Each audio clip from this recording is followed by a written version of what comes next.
हुब्बुल वतनी के नारों में या ट्विटर की ललकारों में अगर सचमुच जंग हो जाती है तो जंग सरहद पे रहती नहीं, ये तकियों तक आ जाती है।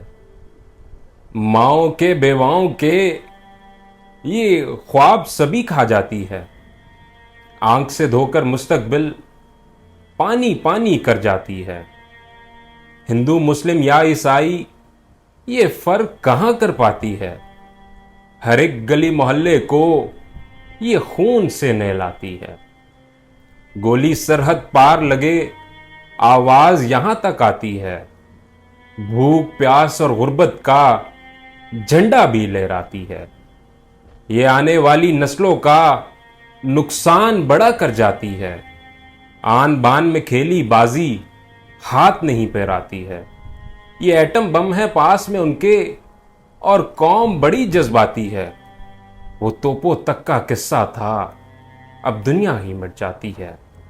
वो तोपों तक का किस्सा था, अब दुनिया ही मिट जाती है। पूरी मुस्लिम वर्ल्ड का एक मसला है, अपने दुश्मनों को बंदूक के जोर पर, तलवार के जोर पर हराने के वही 8वीं सदी के ख्वाब देख रहे हैं। इनोवेशन से, कंपटीशन से लड़ना नहीं आता। चीन किस तरह हरा रहा है अमेरिका को? बंदूक तान के। जापान पे, हिरोशिमा पे बम मार दिया अमेरिका ने। क्या कोई टेररिस्ट ऑर्गेनाइजेशन तश्कील दी गई जापान में जोड़कर वॉशिंगटन पर हमला आवर हुई? कंपटीशन से साथ खड़े हो रहे हैं, आज उनके बराबर खड़े हो रहे हैं। इंडिया किस तरह चीन से बदला ले रहा है? क्या उन्होंने कोई टेररिस्ट ऑर्गेनाइजेशन बनाई जो बीजिंग के अंदर जाकर बम से अपने आप को उड़ाती फिर रही हो? कंपटीशन से। कंपटीशन नहीं सीखते। अगर कंपटीशन के वेपन से आप इसराइल को मात देंगे तो वो मुस्लिम उम्मा की सही मायनों में फतह है। वो फतह है फलस्तीनी बच्चों की, वहां की माओं की, बहनों की और बेटियों की।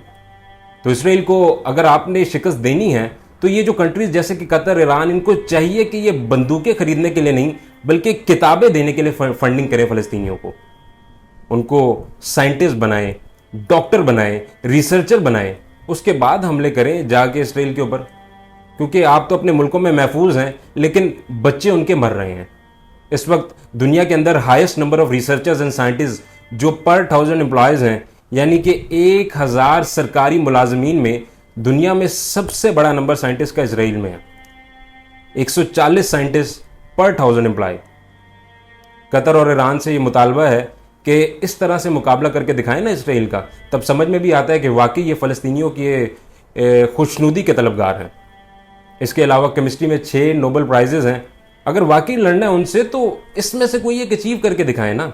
इसके अलावा तमाम मॉडर्न टेक्नोलॉजीज़ के अंदर, बेशक वो कम्युनिकेशन टेक्नोलॉजीज़ हों, सॉफ्टवेयर्स हों, वो फार्मास्यूटिकल की इंडस्ट्री हो, वो वाटर फिल्ट्रेशन के प्लांट्स हों, वो अल्टरनेटिव एनर्जी रिसोर्सेज हों, उसमें इसराइल दुनिया में टॉपर खड़ा हुआ है। स्पेस साइंसेज में टॉपर खड़ा हुआ है।